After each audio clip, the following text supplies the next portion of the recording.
E aí, pessoal, tudo pronto para a gente mergulhar em mais um tema super interessante aqui no do Deep Dive? Preparados. Hoje a gente vai se aprofundar na política antimanicomial do Poder Judiciário. É um tema bem importante, né? Principalmente para quem está estudando para magistratura. Isso aí. Inclusive, esse tema faz parte do módulo de formação humanística do professor Juliano. Um abraço para a galera que está acompanhando o curso dele. Grande Juliano? Mas vamos voltar para nossa discussão. A gente vai se basear na Resolução NON 487 de 2023, atualizada pela Resolução o Contado 72 de 2024. Que basicamente estabelece diretrizes para lidar com pessoas com transtornos mentais no sistema de justiça. Acho que a primeira pergunta que a gente precisa responder é: qual o objetivo principal dessa resolução? Me explica isso. O objetivo principal é garantir os direitos das pessoas com transtornos mentais em todas as etapas do processo legal, desde a custódia até a possível condenação e tratamento. Entendi. Então a resolução abrange desde a investigação, a acusação, o julgamento. Exatamente. E também a prisão domiciliar, as medidas cautelares. Oh, um escopo bem amplo, né? Sim, a ideia é proteger essas pessoas desde o primeiro contato com a justiça. E ela se aplica a quais situações dentro do sistema judicial? Olha, a resolução é bem abrangente. Se aplica a várias situações: prisão em flagrante, prisão preventiva, cumprimento de pena, prisão domiciliar. E as medidas cautelares alternativas? Monitoração eletrônica. Também, e até medidas de segurança. Nossa, é muita coisa mesmo. Você mencionou medidas de segurança? Pode explicar melhor o que são? Claro. As medidas de segurança são para quem cometeu um crime, mas, por causa de um transtorno mental, não entendia o que estava fazendo. Tipo, não tinha consciência de que era errado. Isso. A resolução pede a revisão de todos os processos de pessoas que estão cumprindo medida de segurança em HCTTP. HCTP. Hospital de Custódia e Tratamento Psiquiátrico. Ah, entendi. Para ver se a medida pode ser extinta, se a pessoa pode ter tratamento ambulatorial ou ir para outro lugar mais adequado. Então a resolução quer evitar que pessoas com transtornos mentais fiquem presas em HLCTPs para sempre. Exatamente. A ideia é a desinstitucionalização. Substituir os AGCTPs por serviços que possibilitem tratamento e reinserção social em liberdade. Faz sentido. E quais as alternativas? A resolução incentiva CAPS, SRT, hospitais gerais com leitos psiquiátricos, Se eu conheço, Centros de Atenção Psicossocial. ISST. serviços residenciais terapêuticos. Ah, tá. Lugares mais adequados para tratamento, não. Mas e na prática? Como garantir que essa mudança aconteça? É um desafio, com certeza. A implementação exige uma articulação forte entre o Judiciário, o Ministério Público, a Defensoria. As secretárias de Saúde e Assistência Social. Exatamente. E os conselhos profissionais também. A resolução prevê comitês interinstitucionais para monitorar e fiscalizar a política antimanicomial, com participação da sociedade civil. Então esses comitês acompanham de perto a implementação da resolução. Isso. E cobram dos órgãos responsáveis as medidas para garantir que a mudança aconteça de verdade. E a sociedade civil participa. Que legal. É essencial. Garante que as demandas das pessoas com transtornos mentais sejam ouvidas. Falando em direitos, a resolução específica quais direitos essas pessoas têm dentro do sistema de justiça. Vários. Tratamento digno e humanizado em liberdade, em ambiente terapêutico adequado. Sem discriminação, combate à estigmatização. Exatamente. A pessoa com transtorno mental tem que ser tratada com respeito como qualquer cidadão. E na prática, como garantir que esses direitos sejam respeitados? A resolução define mecanismos de monitoramento, por exemplo, os GMFs, GMS. O que é isso? Grupos de Monitoramento e Fiscalização do Sistema Carcerário, Ah, entendi. Eles podem inspecionar os lugares de internação. e apresentar relatórios sobre as condições de tratamento e respeito aos direitos. Importante. E a resolução fala da capacitação dos profissionais. Sim, recomenda que os tribunais promovam cursos sobre saúde mental, direitos humanos. E sobre a política antimanicomial, claro. Isso. Para que todos no sistema judicial estejam preparados para lidar com as questões de saúde mental de forma ética e responsável. E sobre o uso de algemas em pessoas com transtorno mental. A resolução fala disso. Sim, reforça o que já está no Manual de Algemas do CNJ, que tem critérios rigorosos para isso. Então o uso de algemas deve ser a exceção e não a regra. Exatamente. Só em casos extremos, com risco à integridade da pessoa ou de terceiros. E sempre com autorização judicial, né? Claro, a resolução preza pela dignidade da pessoa com transtorno mental e quer evitar qualquer tratamento cruel ou desumano. E a prisão preventiva. Como a resolução se posiciona em relação a isso? Ela orienta que, se a pessoa precisa de tratamento, o juiz deve reavaliar a necessidade da prisão preventiva. E considerar outras medidas, né? Ok. Que permitam um tratamento na rede de saúde mental. Isso. A prioridade é a saúde da pessoa. E como a resolução garante que a pessoa vai aderir ao tratamento? Ela incentiva o plano terapêutico singular, PTS. Plano individualizado, né? Sim, construído com a pessoa, considerando suas necessidades e objetivos. Para aumentar as chances de sucesso do tratamento. Exatamente. Acho que a gente cobriu bastante coisa sobre os princípios gerais da resolução. Sim, demos uma boa visão geral. Na próxima parte, a gente se aprofunda em alguns detalhes mais específicos, pode ser? Combinado. A gente começou a desvendar essa resolução 487, né? É verdade. Que é super importante para garantir os direitos das pessoas com transtornos mentais. Sim. E a gente viu como ela muda bastante coisa. Desde como as pessoas são abordadas pela polícia. Até a aplicação de medidas alternativas à prisão. E um ponto importante é a questão do uso de álgemas. A resolução fala bastante disso, né? A gente sabe que ainda é comum o uso de algemas em pessoas com transtornos mentais, infelizmente. E a resolução tenta mudar essa prática. Mas como isso funciona na prática? A resolução deixa bem claro.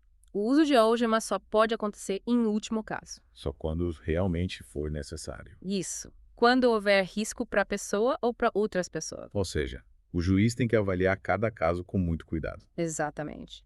E essa avaliação tem que ser com base em fatos. Tipo um laudo médico. Isso.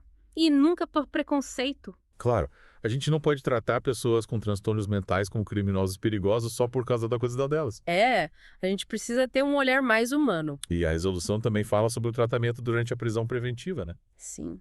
Se a pessoa precisa de tratamento, o juiz tem que ver se a prisão é realmente necessária. E pode substituir por outras medidas. Que possibilitem um tratamento. Fora da prisão. Exatamente. A saúde da pessoa tem que vir em primeiro lugar. E a resolução deixa isso bem claro. Sim. O juiz deve levar em conta os relatórios da equipe de saúde. Falando em tratamento, a resolução fala da internação, Sim. A internação involuntária só pode ser usada em último caso. quando nada mais funciona. Isso. Quando os outros tratamentos não forem suficientes. E quando a internação for endernação fosse nera, realmente necessária, quando ela deve acontecer? Em hospitais gerais. Ou em lugares específicos para a saúde mental? Nunca em HCCTPs. Que são aqueles hospitais com cara de prisão, né? Isso. A internação tem que ser em um ambiente humanizado. Que respeite os direitos da pessoa. Exatamente. A resolução propõe uma mudança total na forma como a gente lida com a saúde mental. E a gente falou da justiça restaurativa, lembra? Sim, uma ferramenta muito interessante. Mas como ela funciona na prática? Em geral, a vítima e o ofensor se encontram. Com um mediador? Sim, e eles conversam. Tentam entender o que aconteceu. E buscam uma solução. É bem diferente do modelo tradicional, né? Que só pensa em punir. A justiça restaurativa tenta restaurar as relações. E reintegrar a pessoa na sociedade. Isso é muito importante para quem tem transtornos mentais, né? Sim. Muitas vezes a pessoa precisa de apoio. Para superar as dificuldades. Exatamente. Mas é preciso ter cuidado. A equipe precisa entender de saúde mental. E a pessoa tem que participar por vontade própria. Ou seja, a justiça restaurativa pode ser uma ferramenta poderosa. Mas precisa ser usada com responsabilidade. E a resolução fala alguma coisa sobre isso. Sim. Ela recomenda que os tribunais criem programas específicos de justiça restaurativa. Para casos de pessoas com transtornos mentais. Isso, com equipes preparadas para lidar com essas questões. Que legal. E a resolução também fala da importância do tratamento. Durante todo o processo. A resolução se preocupa com os direitos das pessoas. E com a dignidade delas. Em todas as etapas. E o impacto da resolução na sociedade. O que você acha? Eu acho que a resolução pode mudar a forma como a gente vê as pessoas com transtornos mentais. Porque ela reconhece os direitos delas. E propõe um novo modelo de tratamento. A gente sabe que o preconceito é um grande problema. E a resolução coloca esse tema em discussão. Ajuda a gente a entender melhor a saúde mental. A gente precisa conversar sobre isso abertamente. Para construir uma sociedade mais justa. Para todo mundo. A resolução é um passo importante nessa direção. Concordo. É um marco na luta antimanicomial. Um sinal de que a gente está no caminho certo. Mas ainda tem muito trabalho pela frente. A implementação da resolução não vai ser fácil. É verdade. A gente precisa de mais recursos para a saúde mental. E precisamos combater o preconceito. É um desafio para todos nós. E chegamos na última parte do nosso mergulho. A gente já viu bastante coisa sobre a política antimanicomial do Poder Judiciário. Exploramos a resolução, o impacto dela no sistema legal. Até a justiça restaurativa. Isso. Mas agora a gente precisa pensar nos desafios para colocar tudo isso em prática. Revolução é um passo importante, mas a gente sabe que não é fácil mudar o sistema. É uma mudança bem grande, né? Um novo jeito de pensar a saúde mental no sistema judicial. E um dos desafios é fazer com que os diferentes órgãos trabalhem juntos, né? Com certeza. A resolução fala da importância da colaboração entre o judiciário, a rede de saúde e assistência social. Mas a gente sabe que na prática nem sempre é fácil. Fazer essa integração funcionar direitinho é um desafio tanto. E a resolução propõe alguma solução para isso. Sim, ela fala da criação dos comitês interinstitucionais. Comitês, para que eles servem? Para monitorar a política antimanicomial, eles reúnem representantes de vários órgãos. Tipo o Judiciário ou o Ministério Público. Isso. A Defensoria Pública, a Secretaria de Saúde, Assistência Social. Os conselhos profissionais, a sociedade civil. A ideia é que eles sejam um espaço de diálogo. Para garantir que a política seja implementada de forma integrada. Exatamente. Eles também acompanham a implementação da resolução, identificam os problemas. Buscam soluções. Isso.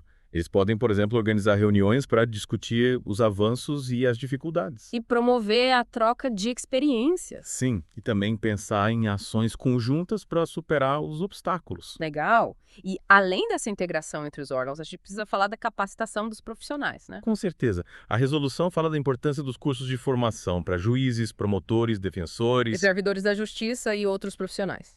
Eles precisam estar preparados para lidar com as questões de saúde mental. É forma adequada. Senão a resolução não adianta muito, né? É verdade. Os cursos podem ajudar a entender melhor a saúde mental. Os direitos das pessoas com transtornos mentais. E as diretrizes da resolução. Mas será que só cursos são suficientes para mudar a cultura do sistema? Mudar a cultura de uma instituição é um processo lento, né? Exige um esforço de todo mundo. A gente precisa combater o estigma e a discriminação. Que ainda existem em relação às pessoas com transtornos mentais. É verdade. Mudar a forma como a sociedade vê essas pessoas é fundamental. Para que a resolução realmente funcione. É preciso entender que o transtorno mental é uma condição de saúde. Como qualquer outra. As pessoas com transtornos mentais têm direitos. E merecem respeito. Exatamente. E além da mudança de cultura, a gente precisa falar de dinheiro. Recursos, né? Isso. A resolução fala da criação de novos serviços, da ampliação dos que já existem. Tipo os CAPS, os ST. Mas tudo isso custa caro. E a gente sabe que a saúde mental não recebe muita atenção no Brasil. É verdade. Falta investimento. Mas a resolução mostra que o judiciário está atento a essa questão. E que está disposto a mudar as coisas. É um sinal de que a justiça está se modernizando. E se preocupando com os direitos das pessoas com transtornos mentais. É um passo importante. Sem dúvida. Acho que a gente pode terminar nosso mergulho com uma mensagem positiva, né? Claro. A resolução, apesar dos desafios, é um avanço muito importante na luta antimanicomial. Ela mostra que a gente está no caminho certo. Para construir uma sociedade mais justa e inclusiva para todo mundo. E para você que acompanhou a gente nesse mergulho. Continue pensando sobre esse tema. E participe da luta antimanicomial. A gente precisa da sua ajuda para construir uma sociedade melhor. Valeu, pessoal. Até a próxima.